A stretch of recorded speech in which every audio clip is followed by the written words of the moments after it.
108 திவ்ய தேசங்களில் ஒன்றான திருவல்லிக்கேணி பார்த்தசாரதி கோயிலிலிருந்து செய்தியாளர் விக்னேஷ் முத்து இணைப்பில் இருக்கிறார். விக்னேஷ் முத்து, அங்க என்னென்ன ஏற்பாடுகள் எல்லாம் செய்யப்பட்டிருக்கு, பக்தர்களோட வருகை எந்த அளவுக்கு காணப்படுது, என்ன தகவல்?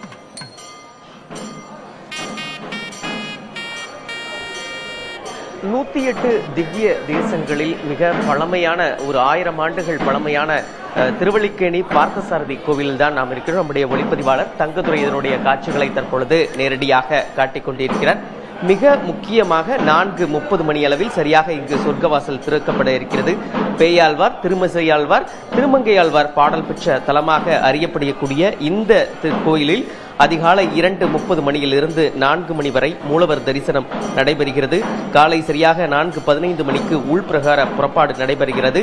இன்று பகல் 10 முதல் வெங்கடகிருஷ்ணன் திருக்கோலத்துடன் உற்சாகமாக இந்த வைகுண்ட ஏகாதசி தொடங்கி நடைபெற்று வருகிறது. பக்தர்கள் நேற்று நள்ளிரவிலிருந்தே தொடர்ச்சியாக இந்த கோவிலுக்கு வர தொடங்கிவிட்டார்கள். 108 திவ்ய தேசங்களில் முக்கிய 61 தலமாக இது பார்க்கப்படுகிறது. ஒரே கோவிலில் நரசிம்மர், ராமர், கஜேந்திர வரதர், ரங்கநாதர், கிருஷ்ணர் போன்ற பல அவதாரங்களில் இந்த திருக்கோயிலில் பெருமாளை தரிசனம் செய்யலாம். பல்லவ மன்னர்களால் கட்டப்பட்ட இருக்கக்கூடிய ஒரு முக்கிய கோவிலாக இது பார்க்கப்படுகிறது. மிக முக்கியமாக மீசையுடன் பெருமாள். பொதுவாக பெருமாளுக்கு மீசை இருக்காது, ஆனால் இங்கு பார்த்தசாரதி கோலத்தில் மீசையுடன் பெருமாள் இருப்பது ஒரு கூடுதல் சிறப்பாக பார்க்கப்படுகிறது. இன்னும் சற்று நேரத்தில் நாம் சொல்ல போனால் சரியாக 4:30 மணி அளவிலே இங்கு சொர்க்கவாசல் திறக்க நடைபெறுகிறது. ஏராளமான பக்தர்கள் பல இடங்களிலிருந்து குவிந்திருக்கிறார்கள். 1500க்கும் மேற்பட்ட காவல்துறையினர் சுழற்சி முறையில் பாதுகாப்பு பணியில் ஈடுபட இருக்கிறார்கள். ஒட்டுமொத்தமாக பார்க்கும் பொழுது பாதுகாப்பு ஏற்பாடுகள் தயார் நிலையில் இருக்கிறது. பொதுமக்கள், பக்தர்கள் அதிக அளவில் திரண்டு இருக்கிறார்கள். 4:30 மணியிலிருந்து பொதுமக்களும் நேரடியாக தரிசனத்திற்கு அனுமதிக்கப்பட இருக்கிறார்கள். ஸ்ரீதர்ஷினி, களத்திலிருந்து தகவல்களை வழங்கியதற்கு நன்றி விக்னேஷ் முத்து. அடுத்ததாக திருமிகு சுதா சேஷன், நீங்க சொல்லுங்க, ஸ்ரீரங்கத்துல ஆண்டுக்கு ஒரு முறை பகல் 10 ரா 10 அப்படிங்கிற சேவை இருவேறு நிகழ்வுகளா பிரிச்சு கொண்டாடப்படுறதுக்கு என்ன காரணம்? கிட்டத்தட்ட ஓராண்டு மக்கள் காத்திருந்து இந்த நிகழ்வுகளை ஆர்வமோட பாக்குறாங்க. அதுக்கு என்ன காரணம்னு குறிப்பிட முடியும்? இந்த உற்சவத்துக்கே அத்தியன உற்சவம்னு பேரு. கொஞ்ச நேரம் முன்னால சகோதரி அதை பத்தி ஒரு தெளிவு சொன்னாங்க. ஆரம்பத்துல நம்மாழ்வார் மீது மிகுந்த பிரேமையும் மிகுந்த பக்தியும் கொண்ட திருமங்கை ஆழ்வார் நம்மாழ்வாருடைய பாசுரங்களை ஸ்ரீரங்கம் பெருமாள் கேட்க வேண்டும் என்று ஆசைப்பட்டார். அதனால் பெருமாளிடத்தில் விண்ணப்பித்து கொண்டார். பெருமாளும் அதற்கு ஒத்துக்கொள்ள ஆழ்வார் திருநகரியிலேருந்து நம்மாழ்வாரை எழுந்தருளச் செய்து நம்மாழ்வார் முன்னிலையிலேயே நம்மாழ்வாருடைய பாசுரங்கள் எல்லாம் அங்கே எல்லாராலும் ஓத பெற்றன. இதுக்கு தான் ராப்பத்துன்னு பேரு. இந்த ராப்பத்து காலமாக நடந்தது திருமங்கை ஆழ்வார் காலத்திலிருந்து. 10 நாட்கள் ராப்பத்துங்கிறதுல பெயரே நாம் புரிந்து கொள்ளலாம். மாலை நேரத்தில் லேட் ஈவினிங் அப்படின்னு சொல்கிறோம் இல்லையா, அந்த மாதிரி மாலை நேரத்தினுடைய பிற்பகுதியில் தொடங்கி இரவெல்லாம் படிப்பார்கள். எனவே இதற்கு ராப்பத்துன்னு பேர். 10 நாட்கள் இது நடைபெற்றது. இது மிகப்பெரிய உற்சவமாக கொண்டாடப்பட்டது. இதற்கு அத்தியன உற்சவம் என்று பெயர் கொடுத்தார்கள். ஆனால் காலப்போக்கில் ஒரு 100 ஆண்டுக்கு பின்னர் அது வழக்கொழிந்து போயிற்று. இதற்கு பின்னர் நாதமுனிகள் பல ஆண்டுகளுக்கு பின்னர் வருகிறார். அவர்தான் தேடி கண்டுபிடித்து, அதுவும் எப்படி தேடுகிறார்? சகோதரி சொன்னது போல கண்ணினுன் சிறுத்தாம்பு அப்படின்னு மதுரகவி ஆழ்வாருடைய பாசுரம். அவர் போய் ஆழ்வார் திருநகரியில் தேடும்போது அங்கே இருக்கக்கூடிய பராங்குசதாசர், அவர் மதுரகவி ஆழ்வாருடைய வம்சத்தைச் சேர்ந்தவர். அவர் சொல்கிறார், எங்களுடைய குடும்பத்தில் நாங்கள் இந்த பாசுரத்தை சேவிப்பது உண்டு.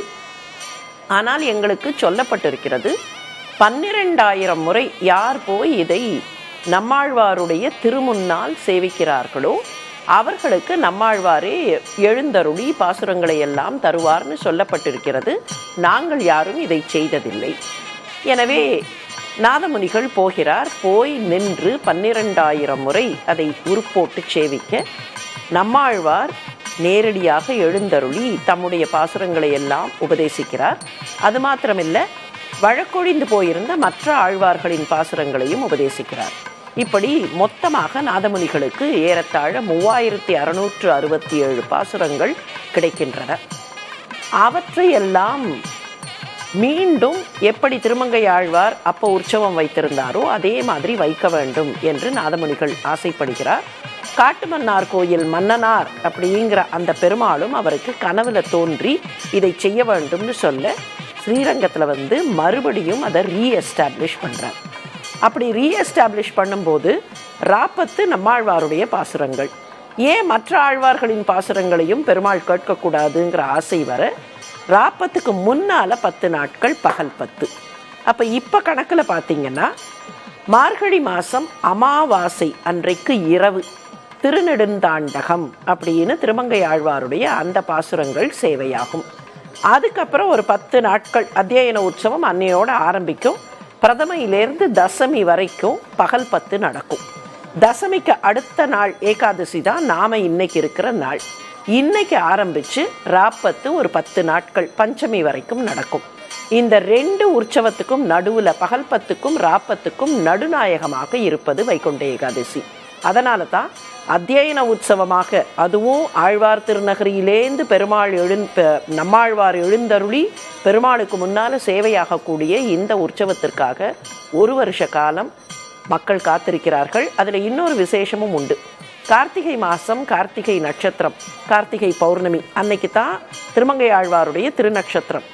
அன்னைக்கு ஆரம்பித்து தை மாதம் ஹஸ்தம் வரைக்கும் வீடுகளில் யாரும் பிரபந்த பாசுரங்களை சேவிக்க மாட்டார்கள்.